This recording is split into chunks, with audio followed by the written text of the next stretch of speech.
सुरुवात आता या महाराष्ट्राच्या मातीत जन्माला आलेला हर एक जातीचा हर एक धर्माचा मावळा जर जोडून उभा राहिला ना तर हे स्वराज्य निर्माण होईल. ही पावना तळातळापर्यंत रुजवणारे स्वराज्य संकल्प छत्रपती शहाजीवर.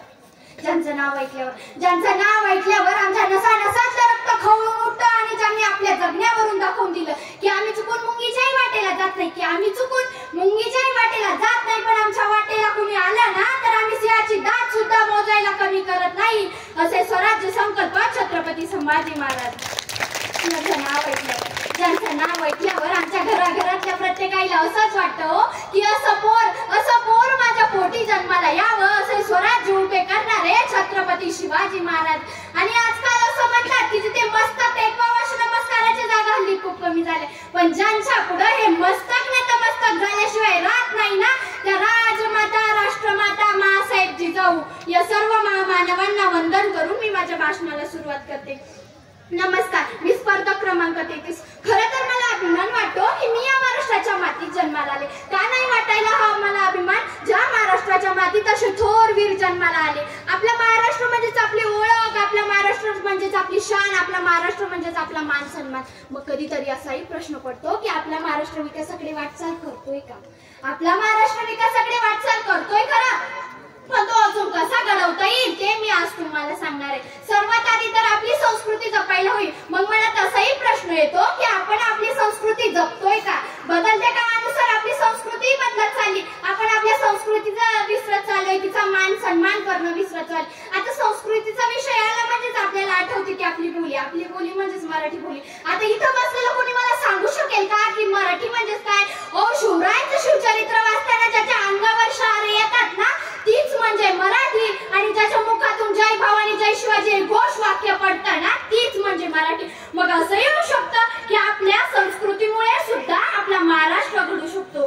आता आजकाल चंद्रकोर लावणं, अंगठ्या घालणं, दाढी वाढवणे फॅशन झाली आजकालच्या मुलांची. पण मी महाराजांसारखा दिसतो का, यापेक्षा मी महाराजांसारखा वागतो का, हा जर विचार आपण केला ना तर आपला महाराष्ट्र घडू शकतो. आता आपला असा घडूया महाराष्ट्र ही संकल्पना महाराष्ट्राच्या सर्वांगीण आणि प्रगतशील विचारशील दृष्टिकोनाला प्रेरणा देणारी आहे. आणि त्यात संत कबीरांचे दोहे फार खूप महत्वाचे ठरतात, कारण ते जीवनाचे सत्य, नैतिकता आणि साधेपणाचा संदेश देतात.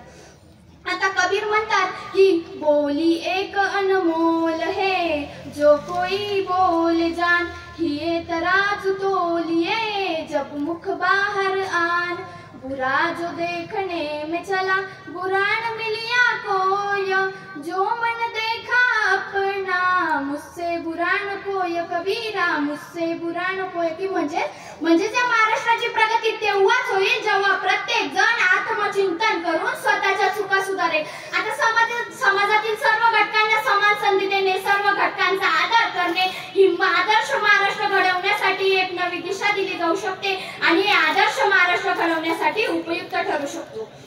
आता जर आपल्या महाराष्ट्राला पुढे जायचे असेल ना तर आता मराठी माणसाला उद्योग धंद्याकडे लक्ष द्यावे लागेल. पण मराठी माणसाची खेदाची बाब म्हणजेच काय हो, लाजणं की हे काम छोटं ते काम मोठं, हे काम असं ते काम असं असं कारणे सांगून टाकतात. आणि राजस्थान, उत्तर प्रदेश, केरळ येथील लोक येतात आणि छोटी छोटी धंदे सुरू करतात आणि महाराष्ट्रात आपली छाप उमटवतात आणि भक्कम पैसा कमवतात.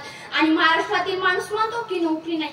आणि कारण आहे की महाराष्ट्रातील शेतकरी आत्महत्या करतो आणि गरीबाच्या मुलाला चांगले गुण असून सुद्धा त्याला नोकरी मिळत नाही, आणि पैशावाल्याने पैसा फेकला की त्याच्या मुलाला नोकरी. पैसे वाटून मतं मिळवून निवडणूक करतात आणि गरीबाच्या मुलीवर अत्याचार करतात. मला सांगा, आपल्या महाराष्ट्रात अशा गोष्टी करतात, मग आपला महाराष्ट्र घडेल कसा? तर मग मी जाता जाता एवढंच सांगेल की जर आपल्याला महाराष्ट्र घडवायचा असेल ना तर सर्वात आधी आपल्या घराचा विकास कसा होईल त्याकडे लक्ष दिले पाहिजे. आता आपण सुधारलो, आपलं घर सुधारले तर आपला गाव घडेल. मग आपलं गाव घडलं की आपला तालुका घडेल, आणि तालुका घडला की जिल्हा. तर मग आत्ताच ठरवा की सर्वात आधी आपल्याला आपल्यात बदल करायचा. जेव्हा आपण घडलो ना तेव्हाच आपला महाराष्ट्र घडेल. धन्यवाद. जय जिजाऊ, जय शिवराय.